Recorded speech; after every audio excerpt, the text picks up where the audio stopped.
मैंने आपसे पहले ही कहा था कि इसे गर्मी बर्दाश्त नहीं होती है। इसके लिए आपको कुछ न कुछ करना ही होगा। या तो आप घर में एसी रखिए या कूलर पंखा कुछ भी। ये बिल्कुल भी गर्मी बर्दाश्त नहीं कर सकती है।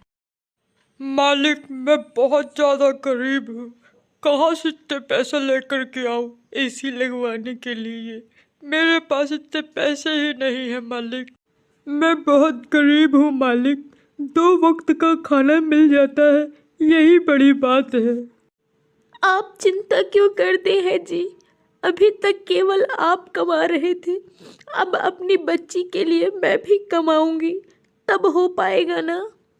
विमलेश और विमला दोनों ही बहुत गरीब रहते हैं।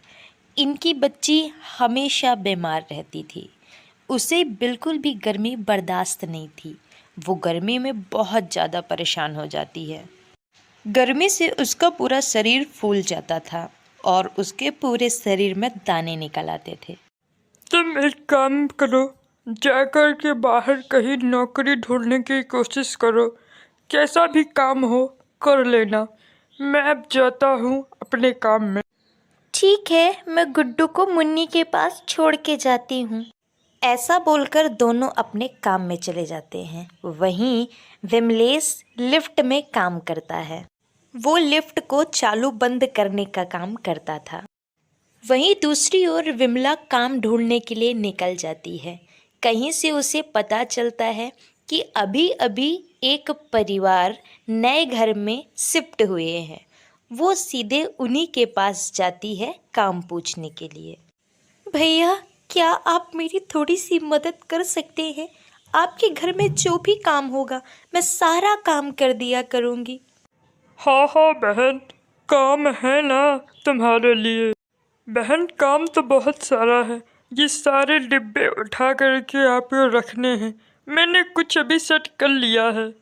उस दिन से विमला रोज उसके घर जाती, खाना बनाती, खाना बनाने के बाद झाड़ू लगाती और घर के पूरे काम करती। इस तरह से उसकी ज़िंदगी चल रही थी और वो समय समय पे उसे पैसे भी दे देता था। विमला के काम से रोहन बहुत ज़्यादा खुश था और वो बहुत अच्छा भी था। हमेशा उससे तरह तरह की बातें करता। दीदी, तुम्हारी बेटी कैसी है अब? उसका इलाज आप लोगों ने करवाया कि नहीं? क्या बताऊं भैया, अब मेरी बच्ची की तबीयत तो अभी भी खराब है। डॉक्टर ने कहा है उसे एसी की ज़रूरत है। उसे बिल्कुल भी गर्मी बर्दाश्त नहीं होती है। बस भैया, एसी के लिए हम लोग पैसे इकट्ठे कर रहे हैं, इसीलिए मैं काम करती हूँ।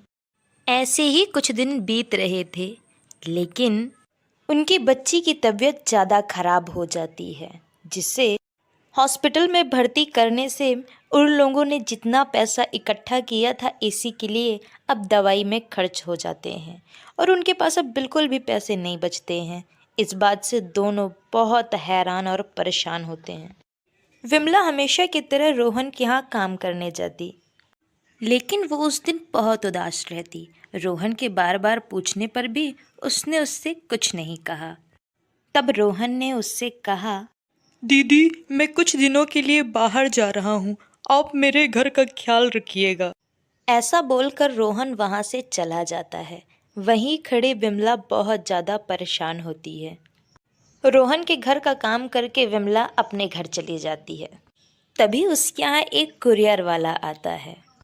भैया, ये कुरियर आपने यहाँ क्यों लेकर के आए हैं? ये हमारे लिए नहीं हो सकता है। ये तो किसी और का होगा जो आप गलती से ले आए हैं। हाँ भैया, ये सही कह रही है। ये कुरियर हमारा नहीं हो सकता है। लेकिन जब कुरियर वाले ने बताया कि ये रोहन जी ने भेजा है, तब कोमल सारी बात समझ गई और उसकी आंखों में आंसू आ गए। उसके दिल में रोहन जी के लिए इज्जत और बढ़ गई। रोहन की इतनी मदद से उनकी बच्ची भी ठीक हो गई। अब उन लोग खुशहाल ज़िंदगी जीने लगे।